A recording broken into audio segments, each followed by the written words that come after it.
Hello नमस्कार, welcome to inculcate learning. Social change का topic हम कवर कर रहे थे पीजीटी एजुकेशन के सिलेबस में। सोशल चेंज में हमने 2 लेक्चर्स ऑलरेडी कर लिए हैं। एक में हमने बात की थी कॉन्सेप्ट ऑफ सोशल चेंज के बारे में और दूसरे लेक्चर में हमने बात की थी factors influencing, not affecting but factors influencing social change. Okay, अगर नहीं देखे हैं वो लेक्चर तो देख लीजिएगा, कॉन्सेप्ट क्लैरिटी के लिए नेसेसिटी है वो lectures.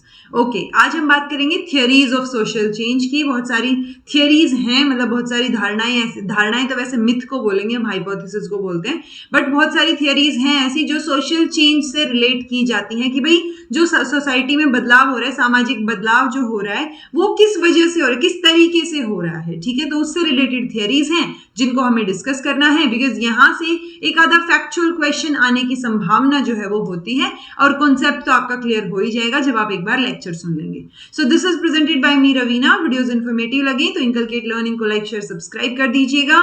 It's absolutely free and free में इतना तो बनता है कि आप सब्सक्राइब कर दें। चलिए, ये हैं जी 10 थियरीज जिनको आज हम डिस्कस करने वाले हैं। इवोल्यूशनरी थियरीज, आपको ना नाम से भी बहुत सारी थियरीज समझ आ जाएंगी ऑटोमेटिकली, बट इंपॉर्टेंट रहेगा जिन जिन थियरीज में उनके फाउंडर या जो किसकी वजह से थोड़ी फेमस हुई उनका नाम है, उनका नाम आपको फैक्चुअल क्वेश्चंस के लिए लर्न करना पड़ेगा, याद करना पड़ेगा। Okay, so evolutionary theory, cyclical, degradation, conflict, dynamic और equilibrium, deterministic, spiritual, unilinear, great man theory और टेक्नोलॉजिकल प्रोग्रेस थियरी। तो ये चीजों को आज हम डिस्कस करेंगे। अभी करते हैं सबसे पहले इवोल्यूशनरी थियरी। इवोल्यूशन, जब भी इवोल्यूशन की बात आती है तो चार्ल्स डार्विन के अलावा तो कोई नाम दिमाग में आना चाहिए नहीं आपके। उन्हीं से ये क्या है जी, प्रभावित है, इन्फ्लुएंस्ड है। ठीक है, सो इवोल्यूशनरी थियरी जो है वो हाईली इन्फ्लुएंस्ड है चार्ल्स डार्विन की जो ऑर्गेनिक इवोल्यूशन की थियरी है, जो फिटेस्ट ऑफ द सर्वाइवल की बात करते हैं। और आप फिट तभी हो सकते हैं किसी चीज में जब आप उस चीज के साथ साथ बदल रहे हैं, चेंज आ रहा है आप में, और उसी को ये सोशल चेंज से रिलेट कर रहे हैं। बहुत सारे थिंकर्स हैं जैसे स्पेंसर हैं, हॉबहाउस हैं और मैकाइवर हैं। इन्होंने ट्राई किया कि कैसे जो है मतलब इसको थोड़ा सा एक्सप्लेन किया जाए और लोग जो है वो इवोल्यूशन थियरी को ग्रैब कर पाए, समझ पाए। और उसी चक्कर में हर्बर्ट स्पेंसर ने बहुत अच्छे से इसको एक्सप्लेन करने की कोशिश की। हर्बर्ट स्पेंसर जो कि ब्रिटिश सोशियोलॉजिस्ट हैं। अब जो हम सोशियोलॉजी का पार्ट पढ़ रहे हैं आपका यूनिट 2, सो उसके संदर्भ में आपको सोशियोलॉजिस्ट के कुछ कुछ नाम याद रखने होंगे, क्योंकि जब भी साइकोलॉजी की बात आती है हम सबको पता होता है कि अच्छा ठीक है, पियाजे हैं, पियाजे मतलब जिन्होंने डेवलपमेंट थियरी दी है हम सबको पता है, वो जिन्होंने पर्सनैलिटी की थियरीज दी हैं वो भी हम सबको पता है, जिन्होंने इंटेलिजेंस की थियरीज दी हैं वो नाम हमें पता होते हैं। तो बहुत सारे नाम पता होते हैं हमें साइकोलॉजिस्ट के, बट सोशियोलॉजिस्ट में कई बार नाम नहीं पता होते, तो कुछ एक नाम तो एटलीस्ट आपको पता होने चाहिए। और इसी के साथ आपका आज का क्वेश्चन ये है कि आप सोशल चेंज जो बुक है वो किसने लिखी ये बता दीजिएगा जी। ठीक है, मैंने बताया था सबसे फर्स्ट लेक्चर में ही बता दिया था जो सोशल चेंज से रिलेटेड था। ओके, सो हर्बर्ट स्पेंसर ने कोशिश की और ये बोलते हैं कि वो जो पूरा का पूरा संसार है, वर्ल्ड है ना, वो एफर्ट्स करता रहता है कि वो परफेक्शन की तरफ मूव कर सके।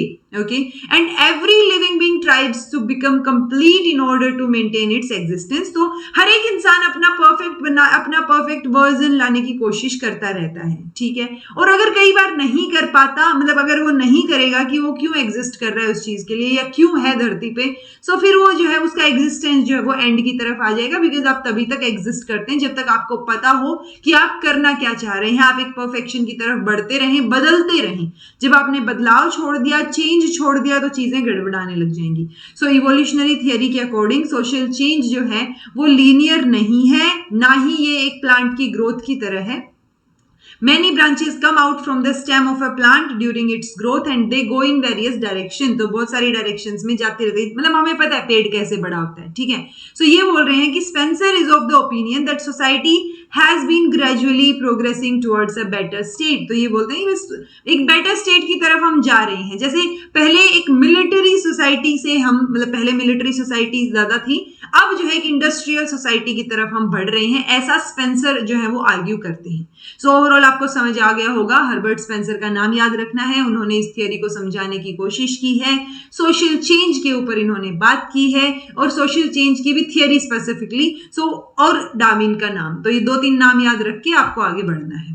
साइक्लिकल थियरी हमें पता चल रहा है, साइकिल मतलब बदलाव होगा, एक चीज से दूसरी चीज पे जाएंगे, मतलब जैसे सिविलाइजेशन होती है ना कोई भी, वो पहले शुरू होती है, राइज होता है किसी सिविलाइजेशन का, और वो धीरे धीरे करके डाउनफॉल आता है किसी, फिर दूसरी सिविलाइजेशन शुरू हो जाती है। सो ये जो साइकिल है, प्रोसेस जो है, ये ऐसे ही चलता रहता है। इसमें 3 नाम है जी, अगर आपको ध्यान रह पाए, Oswald Spengler, Ian Robertson, Toynbee बोलेंगे, एंड पिट्रिम सोरोकिन। तो ये नाम की प्रोनाउंसिएशन देख लीजिएगा, कहीं ना कहीं आपको मैच हो जाएंगे कि अच्छा ऑसवर्ड है, रॉबर्टसन एंड टॉइनबी है। ओके, ये चैंपियंस माने जाते हैं इस थियरी के, आपको ये नाम याद रखने पड़ेंगे।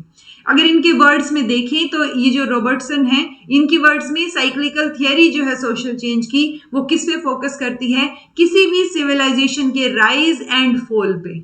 जो मैंने अभी अभी आपको बताया कि कोई चीज अगर राइज हो रही है, वो एकदम एंड पे आएगी और फिर दूसरी चीज वहां से शुरू हो जाएगी और वो एंड पे आएगी, तो ऐसे जो है वो सोसाइटी चलती रहेगी। फर्दर ये थियरी बोलती है motion is like that of a pendulum, जैसे पेंडुलम ऐसे ऐसे ऐसे ऐसे घूमता रहता है ना, चलता रहता है, जो मोशन है उसका, ठीक है, रिपीट करता है वो अपने आप को। सो ऐसे ही एक जो है सिविलाइजेशन जो है वो ऐसे यहाँ से चलेगी, यहाँ फिर खत्म, फिर दूसरी शुरू, तो वो चलती रहती है, एक का राइज होगा, फॉल होगा, देन दूसरी का राइज शुरू हो जाएगा। स्पेंगलर और सोरोकिन ने बोला कि सोसाइटी जो है वो एक साइकिल की तरह है, जैसे हमारी साइकिल होती है ना कि बर्थ हुआ बच्चे का, फिर चाइल्डहुड आया, एडोलेसेंस आया, youth, old age and then finally death. ऐसे ही किसी सोसाइटी का जो है वो पहले क्या होगा, जन्म होगा, जिसको हम राइज बोल देते हैं, तो जन्म होगा, राइज होगा, फिर वो डाउनफॉल होगा। सो वही सेम चीज इन्होंने घुमा फिरा के दूसरे शब्दों में दूसरे एग्जाम्पल के साथ बोली है, ठीक है। ऐसे ही डाउनफॉल और एंड आ जाएगा एक सिविलाइजेशन का। सेम चीज फैशन के साथ हो सकती है, नए नए फैशन ट्रेंड्स जो है वो रोज आते हैं, फिर चले जाते हैं, आते हैं चले जाते हैं, कुछ ना कुछ नया। ओके, स्पेंगलर जो है उन्होंने 4 स्टेजेस मेंशन की हैं जी सिविलाइजेशन की। ये पॉइंट थोड़ा सा अलग और याद रखने वाला है। इनकी बुक का नाम है डिक्लाइन ऑफ द वेस्ट, जिसमें ये सिविलाइजेशन की जो स्टेजेस है उनको 4 सीजन से कंपेयर करते हैं, स्प्रिंग, समर, ऑटम और विंटर, उसके बाद वापस से स्प्रिंग, तो नई वो सिविलाइजेशन को ये रिप्रेजेंट कर रहे हैं। सो इन्होंने 4 स्टेजेस बताई हैं। तो ये किसने बताई है 4 स्टेजेस? स्पेंगलर ने बताई हैं, और डिक्लाइन ऑफ द वेस्ट इनकी बुक का नाम है। साइक्लिकल थियरी में ही फर्दर प्रोफेसर सोरोकिन जो है वो स्टेट करते हैं कि 3 सिविलाइजेशन अपनी बुक में वो मेंशन करते हैं। इनकी बुक का नाम क्या है? Social and cultural dynamics. तो आपको एटलीस्ट सोशियोलॉजी के एस्पेक्ट में अगर मैं देखूं तो जो जो बुक्स के नाम मैंने बताए हैं उनको तो एटलीस्ट याद रखिएगा, बिकॉज अगर हमें इतने सारे साइकोलॉजिस्ट के नाम याद हैं तो कुछ एक सोशियोलॉजिस्ट और उनकी किताबों के नाम भी पता होने चाहिए। तो सोशल चेंज जो बुक है वो आप तो बताएंगे ही कमेंट सेक्शन में किसने लिखी है। देन हमने डिक्लाइन ऑफ वेस्ट की बात की, स्पेंगलर ने, ऊपर जो ये वाला देखा हमने स्पेंगलर का, ठीक है। उसके बाद हम देखेंगे प्रोफेसर सोरोकिन की सोशल एंड कल्चरल डायनामिक्स। तो सोसाइटी से रिलेटेड बुक्स हैं, सोशियोलॉजिस्ट ने लिखी हैं, सो ये कुछ एक तो एटलीस्ट आपको पता हो। तो साइक्लिकल थियरी में वो यही बोलते हैं कि कोई भी ये बोलते हैं कि सिविलाइजेशन जो है, मतलब जब किसी भी सिविलाइजेशन की स्टार्ट हो रहा है ना, तो वो आइडिया से ही स्टार्ट हो रही है वो सिविलाइजेशन। एक आइडिया शुरू हुआ, राइज हुआ, एंड देन उसका डाउनफॉल हुआ, वो नीचे गिर गया, ठीक है। वही आइडियल और रैशनल व्यू एक लेके चल रहे हैं। हमारी प्रेजेंट सोसाइटी जो है वो that strives for sensory pleasures but also makes effort दूसरी स्टेज में जाने के लिए। रिजल्ट क्या निकल के आता है कि हम जो है क्राइसिस ऑफ वैल्यूज फेस कर रहे हैं, हमारा वैल्यू सिस्टम जो है वो डाउन जाता जा रहा है। ओके, डिग्रेडेशन थियरी, एल्बर्ट जो है वो प्रो फाउंडर है डिग्रेडेशन या फिर डेटीरियोरेशन थियरी ऑफ सोशल चेंज की। चीजें बदल होता है ना, डिटीरियोरेट होती हैं धीरे धीरे। वही सेम चीज है कि एक सिविलाइजेशन जो है वो डिटीरियोरेट होगी, डिग्रेड होगी, उसके बाद दूसरी निकल के आएगी, ठीक है। So he mentioned the degradation of the civilization of whole world in his book of civilization. So इनकी बुक का नाम ध्यान रखिए जी, एल्बर्ट का डिटीरियोरेशन एज अच्छा बुक का नाम सिविलाइजेशन है, डिटीरियोरेशन या डिग्रेडेशन इनकी थियरी है। As far as 19th century is concern, जो मटीरियल या मोरल पावर्स हैं वो साइड बाय साइड डेवलप होती रहती हैं। विट्जर ने भी यही बोला, fall of world civilization is possible क्योंकि unlimited growth of physical power and loss of moral power. Man does not have capacity to use his own power properly, यानी आदमी को अपनी पावर इस्तेमाल करनी ही नहीं आती। फिजिकल पावर जो है वो अगर इंक्रीज होती रही और मोरल पावर यानी मोरालिटी वैल्यूज अगर डाउन जाती रही, सो पॉसिबल है कि ये वर्ल्ड की जो ये सिविलाइजेशन है इसका भी फॉल पॉसिबल है, किसी भी सिविलाइजेशन का फॉल जो है वो पॉसिबल है। सो मॉरल वैल्यूज को डिग्रेड हो रही हैं दिन प्रतिदिन, जिसकी वजह से सोसाइटी में बदलाव आ रहे हैं, वो बात ये कर रहे हैं इस थियरी में। In fact we are living in Kalyug, यानी कि जहां पर मोरालिटी एक पॉइंट पे बिल्कुल डाउन चली जाएगी। कॉन्फ्लिक्ट थियरी, जहां पे कॉन्फ्लिक्ट टकराव की स्थिति पैदा हो रही है, कॉन्फ्लिक्ट का नाम आएगा और हम कार्ल मार्क्स को ना याद करें, ऐसा कैसे पॉसिबल। कॉन्फ्लिक्ट थियरी मैंने ऑलरेडी करवा भी रखी है बीएड के सिलेबस के according. So conflict theory highlight करती है the forces producing instability, struggle and social disorganisation. Ralf जो कि एक जर्मन सोशियोलॉजिस्ट हैं, वो कॉन्फ्लिक्ट थियरी में क्या अज्यूम करते हैं कि कॉन्फ्लिक्ट थियरी ये अज्यूम करके चलती है कि हर एक सोसाइटी में मतलब हर एक society is subjected at every moment to change, यानी चेंज, बदलाव जो हैं वो हर एक सोसाइटी में आएंगे ही आएंगे। जो एक्सपीरियंस करेगी हर एक बदलाव को, यूबिक्विटस बोल सकते हैं हम सोशल कॉन्फ्लिक्ट को, और जब बदलाव आएंगे तो सोशल कॉन्फ्लिक्ट आपको नजर आएंगे, यानी सोसाइटी के लेवल पे जो आपके आइडियाज हैं दो ग्रुप के, उनमें टकराव नजर आएगा। जो हर एक एलिमेंट जो है सोसाइटी में चेंज की तरफ कंट्रीब्यूट करेगा। Every society rest on constants of some of its members by other. So वही है कि वो होता है ना, खिंचातनी बनी रहेगी, एक खिंचाव की स्थिति, एक टकराव की स्थिति दो ग्रुप्स में बनी रहेगी जिनके विचार अलग अलग हैं, और हर एक सोसाइटी ये चीज ऑब्जर्व करती है और फेस करती है। कार्ल मार्क्स जो कि famous German thinker and philosopher हैं, has asserted that individual and groups with opposing interest are bound to at a conflict, यानी कि जो चाहे इंडिविजुअल हो चाहे ग्रुप हो, जब दो लोगों के विचार मैच नहीं करते, दो लोगों के इंटरेस्ट मैच नहीं करते, तो उनमें टकराव की स्थिति आपको देखने को मिलेगी। देयर आर कॉन्फ्लिक्ट्स, ये यूजुअली दो सोशल क्लास के कॉन्फ्लिक्ट की बात करते हैं, एक लेबरर्स की और एक कैपिटलिस्ट की। मतलब एक तो जो एम्प्लॉयर है, जो एम्प्लॉयमेंट दे रहा है आपको, और एक जो एम्प्लॉय आपके अंडर काम कर रहा है, तो उनके अंडर वो एक रिच और पुअर का भी लगा सकते हैं आप इसमें। सो वो जो है, क्योंकि कैपिटलिस्ट जो है, कैपिटलिस्ट और लेबरर्स की अगर हम बात करें, सो वो अपनी बातें थोपते हैं लेबरर्स के ऊपर, उनमें एक टकराव की स्थिति पैदा होगी, और एक पॉइंट पे एम्प्लॉयर और एम्प्लॉय में जो है वो कॉन्फ्लिक्ट आएगा, क्योंकि वो एक्सप्लॉइट कर रहे हैं, जो एम्प्लॉयर है एम्प्लॉय को, एक्सप्लॉइटेशन बढ़ रहा है। तो जो एक्सप्लॉइटेड क्लास है, यानी कि जो एम्प्लॉय है, एक ना एक दिन तो बर्स्ट आउट होगा ना, और एक ना एक दिन वो लेबरर्स इकट्ठे होके बिल्कुल बर्स्ट आउट होके जो कैपिटलिस्ट है, जो कि उनको एक्सप्लॉइट कर रहा था, उसको उखाड़ फेंकेंगे। ठीक है, सो ये एक थियरी सी क्रिएट की है इन लोगों ने, जिसमें ये कॉन्फ्लिक्ट की बात करते हैं कि दो लोगों के इंटरेस्ट जब अपोज करेंगे, सो वहां पे एक टकराव पैदा होगा, जिसकी वजह से कुछ ना कुछ बदलाव आएगा, और वही बदलाव सोशल चेंज की हम बात कर रहे हैं। It is believed that existing conditions in any society contain the seed of future social change, यानी जो existing conditions हैं उनमें ही एक बीज ऐसा होता है जो कि कल को जाके फ्यूचर में बदलाव का कारण बनेगा। जॉर्ज सिमल जो है वो भी बोलते हैं कि conflict is a permanent feature of society and not just temporary event। तो ये सिर्फ temporary event नहीं है, conflict permanent है और रहेगा। ठीक है, तो वो इंटरेक्शन की वजह से रहेगा एक पॉइंट तक, जब आपको लगे कि कॉन्फ्लिक्ट बहुत ज्यादा बढ़ गया है तो फिर एक बड़ा बदलाव उस टाइम पे आएगा। सो कॉन्टिन्यूअस कॉन्फ्लिक्ट ही एक डायनामिक और एवर चेंजिंग सोसाइटी का रीजन है, इसलिए जॉर्ज जो है वो बोलते हैं कि कॉन्फ्लिक्ट जो है वो परमानेंट है फीचर सोसाइटी का। नेक्स्ट थियरी है जी डायनामिक और इक्विलिब्रियम थियरी।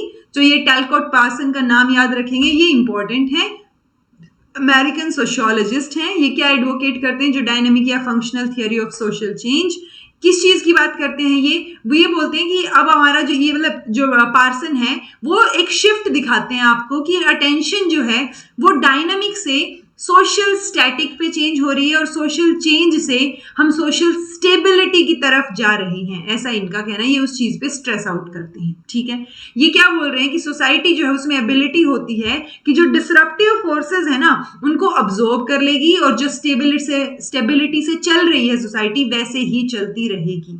ओके, सो इनका कहना है कि change not as something that disturbs the social equilibrium but as something that alters the state of equilibrium, कि वो equilibrium की state को तो थोड़ा सा बदल देता है बट चीजें बदल नहीं पाता, वो absorb कर लेती हैं, वो जो भी disruptive forces उस static position को change करना चाहते हैं ना, तो वो बदलाव आने की बजाय सोसाइटी जो है उसको absorb कर लेती है, ये उसमें ability है। चेंज क्यों आज आ सकता है, ये पार्सन का कहना है कि चेंज जो है वो दो सोर्सेज से अराइव होता है, एक इनसाइड से और एक आउटसाइड द सोसाइटी। कैसे? इन्होंने एक एग्जाम्पल भी दिया।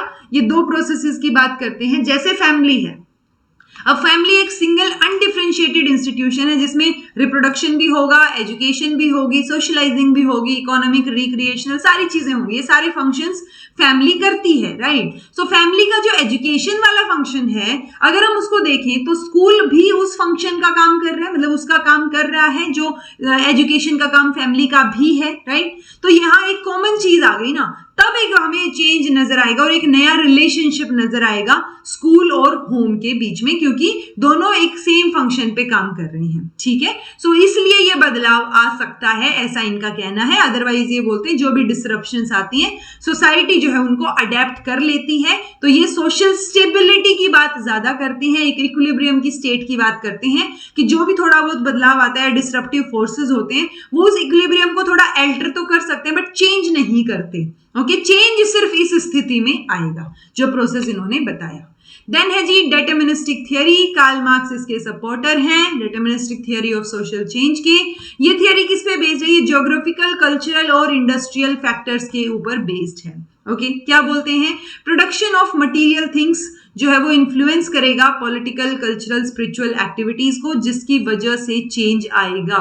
ओके, इन शॉर्ट हम कहना चाह रहे हैं कि जो इकोनॉमिक एलिमेंट्स हैं वो किस चीज की वजह से आ रहे हैं? सोशल चेंज की वजह से आ रहे हैं। सो मॉडर्न साइकोलॉजिस्ट के अलग अलग व्यूज हैं इस थियरी के ऊपर। कुछ बोलते हैं कि इकोनॉमिक फैक्टर्स इंपॉर्टेंट हैं, कुछ बोलते हैं कल्चरल फैक्टर्स हैं जो इन्फ्लुएंस करते हैं बाकी चीजों को, और कुछ सोशल चेंज को एक बड़ा, मतलब सोशल जो स्पिरिचुअल एस्पेक्ट्स हैं उनको एक इंपॉर्टेंट अहमियत देते हैं। बट पॉइंट ये है कि ये ज्योग्राफिकल, कल्चरल और इंडस्ट्रियल फैक्टर्स को कंसीडर करती है डिटरमिनिस्टिक थियरी, कि ये डिटरमाइन करते हैं बाकी चीजों को। ओके, स्पिरिचुअल थियरी की बात करें तो अर्नोल्ड टॉइनबी, नाम याद रखिएगा, British historian with psychological, sociological insight. तो इनका सोसाइटी के प्रति काफी अच्छा इनसाइट है और हिस्टोरियन है ये, वैसे तो मतलब हिस्ट्री के टीचर लगा लो आप इनको, बट सोशियोलॉजिकल एस्पेक्ट, इनसाइट जो इनका देखने का नजरिया है वो भी है। ये इसीलिए उसी एस्पेक्ट में spiritual theory of social change अपने सामने रखते हैं और एक्सप्लेन करते हैं इसको अ स्टडी ऑफ हिस्ट्री में। ये इनकी बुक का नाम है। सो आज के लेक्चर में 3-4 बुक के नाम तो आपको पता चल ही गए, मेक श्योर आप उनको अलग से लिख लें। ओके, हिस्ट्री, बहुत सारी सिविलाइजेशन की हिस्ट्री पढ़ने के बाद ये एक कंक्लूजन पे आते हैं कि स्पिरिचुअल एस्पेक्ट जो है वो बहुत इंपॉर्टेंट एस्पेक्ट है ह्यूमन लाइफ का।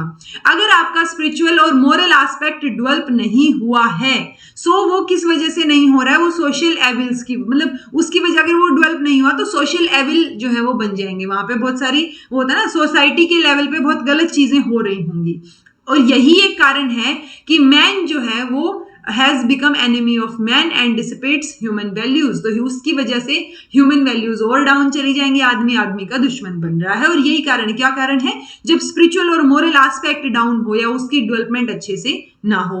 तो टॉइनबी के वर्ड्स में डिसइंटीग्रेशन ऑफ स्पिरिचुअल वैल्यूज जो है, मतलब अगर स्पिरिचुअल वैल्यूज डाउन चली गई तो सिविलाइजेशन जो है उसका डाउनफॉल बनेगा ही बनेगा, होगा ही होगा, ठीक है। सो अल्टीमेटली इन्होंने क्या बोला, इनफैक्ट बेवर ने भी ये बात बोली कि रिलीजन जो है उससे सोशल चेंज स्टार्ट होता है, वहां से बदलाव शुरू होता है। तो ये स्टेटमेंट याद रखिएगा, किसने बोली है? वेवर ने बोली है, religion starts the social change, plus spiritual values अगर डाउन जाने लगेंगी तो सोसाइटी का डाउनफॉल होगा। ये बात बोली है जी अर्नोल्ड टॉइनबी ने। ओके, यूनिलीनियर थियरी, ये अनलीनियर नहीं, यूनी है, यानी लीनियरिटी की बात कर रहे हैं। ये बोल रहे हैं कि unilinear theory of social change refers to the change that takes place in straight line, कि चीजें स्ट्रेट लाइन, मतलब एक फिक्स्ड एम की तरफ बढ़ रहे होते हैं हम एक स्ट्रेट लाइन से, और वो क्या बनता है फिर? वो एक रीजन बनता है सोशल चेंज का, बदलाव का। यानी सोशल चेंज का जो एम है वो पहले से ही डिसाइडेड होता है कि क्या बदलाव आएगा, उसका नेचर होता है। सोशल चेंज का नेचर है कि वो प्री डेस्टाइंड है विद स्पेसिफिक पर्पसेस, यानी पहले से ही वो लिखा हुआ है, वो होना ही है एक लिनियरिटी में। एग्जाम्पल इन्होंने दिया जैसे education to all, education to women, employment to women, ये सारी चीजें क्या है, ये एक स्ट्रेट लाइन में चलेंगी, एक एम के साथ चलेंगी आगे। Okay, more over historical events जो है वो बहुत हेल्प करते हैं चेंज के लिए, जैसे Indian freedom movement, independence, political change. तो ये जो प्लानिंग, पॉलिसी, ये सारी चीजें जो है ये एक हमें क्या दे देते हैं, गोल दे देते हैं जिसकी तरफ हमें बढ़ना है। सो ये चेंज के लिए चेंज आने में हेल्प करते हैं। तो चेंज जो है वो स्ट्रेट लाइन में होगा, ऐसा यूनिलीनियर थियरी बोलती है।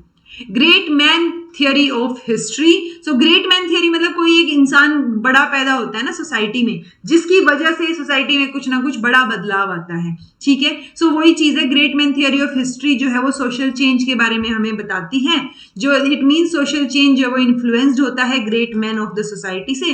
जैसे सोसाइटी में बहुत सारे ग्रेट मैन होते हैं, जैसे जीसस क्राइस्ट रहे, बुद्धा थे इंडिया, जापान और श्रीलंका में, रूसो रहे जो हमने पढ़े, मोहम्मद जो है वो किसमें, गल्फ कंट्रीज में, कमल बादशाह टर्की में, कार्ल मार्क्स जर्मनी में, अब्राहम लिंकन अमेरिका में। सो ये जो है कुछ एक बड़े बड़े लोगों के ग्रेट मैन के नाम दे रखे हैं ये, और इन्होंने कुछ ना कुछ नया रिवॉल्यूशनरी चेंज सोसाइटी में लाया है। सो वो जो चेंज ये लेके आए वो किस वजह से है, क्योंकि ये ग्रेट आदमी थे, मतलब बहुत बड़े आदमी थे। ये बड़े किस सेंस में, अपने विचारों की सेंस में। सो उनकी वजह से एक बदलाव आया। तो जब ग्रेट मैन की वजह से सोसाइटी में बदलाव आए तो वो क्या होएगा जी, great man theory of history उसको हम बोलते हैं, कि इनके आइडियाज, थॉट्स, वर्ड्स जो है वो इतने इंस्पायरिंग थे कि वो एक इम्पैक्ट का कारण बने। Okay, technological progress theory. तो टेक्नोलॉजी की बात हो रही है डेफिनेटली, ये तो ऑकबर्न ने भी बोला था, उन्होंने बुक सोशल चेंज। अब तक किसी ने कमेंट करके नहीं बताया होगा तो आंसर आ ही गया है। अगेन सोशल चेंज बुक जो है वो ऑकबर्न ने लिखी, सबसे पहले लेक्चर में भी ऑकबर्न का हमने नाम पढ़ा था। ये टेक्नोलॉजिकल प्रोग्रेस थियरी के बारे में बताते हैं। इनके वर्ड्स में सोशल चेंज जो है वो टेक्निकल या टेक्नोलॉजिकल इन्फ्लुएंस की वजह से आता है। जैसे पहले बिल्कुल ऐसे व्हीकल्स नहीं होते थे, घोड़ा गाड़ी होती थी, बैलगाड़ी होती थी, अब फोन भी होने लग गए हैं, लैपटॉप हो रहा है, मैं आपको पढ़ा रही हूँ, दूरियां कम हो गई हैं डिस्टेंस के मामले में देखें तो। सो वो सारी चीजें किस वजह से पॉसिबल हो पाई है, वो टेक्नोलॉजी की वजह से पॉसिबल हो पाई है, और उसकी वजह से एक बड़ा बदलाव हमें देखने को मिला है। वही टेक्नोलॉजी की वजह से सोशल चेंज आया, वही बात ये टेक्नोलॉजिकल प्रोग्रेस थियरी जो है वो बोलती है। ये बोलते हैं कि हर एक इन्वेंशन, हर एक डिस्कवरी जो भी साइंस के फील्ड में होगी वो सोशल लाइफ को 100% इम्पैक्ट करेगी, हमारी लाइफ को जो है वो बदलेगी। ओके, सो इन्होंने बहुत सारी चीजें यहाँ पे बताई, जैसे Ogburn has counted 150 impacts as a result of invention of radio in the society. तो रेडियो का इम्पैक्ट इन्होंने बताया कि रेडियो जैसे ही आया उसके वजह से 150 इम्पैक्ट इन्होंने काउंट कर दिए कि ये इम्पैक्ट पड़ा है सोसाइटी पे। ठीक है, तो सोसाइटी में बदलाव तो आया है, दैट मीन्स सो उसी बदलाव की बात कर रहे हैं कि टेक्नोलॉजी की वजह से जो बदलाव आए वो टेक्नोलॉजिकल प्रोग्रेस थियरी में मेंशन किया गया है। ठीक है जी, सो ये हो गई हमारी 10 की 10 सोशल चेंज से रिलेटेड थियरीज। अगर कुछ समझ नहीं आया हो तो कमेंट करके पूछ लीजिएगा, समझ आ गया है तो कमेंट करके बता दीजिएगा। This was all about today, thank you so much for watching, be happy, keep smiling, subscribe to inculcate learning because it is absolutely free, and be consistent in your efforts.